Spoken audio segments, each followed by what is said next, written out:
आपकी वजह से हामिद मर गया, मेरा भाई मरते मरते बचा।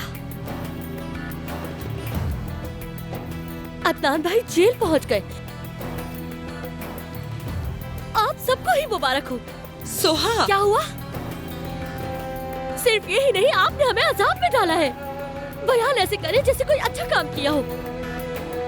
मैं बात करता हूँ। ये बहुत तकलीफ दे है भाई, बहुत ज्यादा तकलीफ दे है। इसके अलावा जब मुझे पता चला कि हामिद मारा गया है तो सोहा, खुद को तकलीफ मत दो इस तरह। जो होना था वो हो गया, हम क्या कर सकते हैं। आप देख रहे हैं वो कैसे पेश आ रहे हैं। जब आप जेल में थे उन्होंने आपको देखने की सहमत तक नहीं की। सोहा, मैं क्या कहूँ, जानता हूँ ये मुश्किल है, लेकिन सब भूलना होगा। भाई मैं कैसे भूल जाऊं वो सब।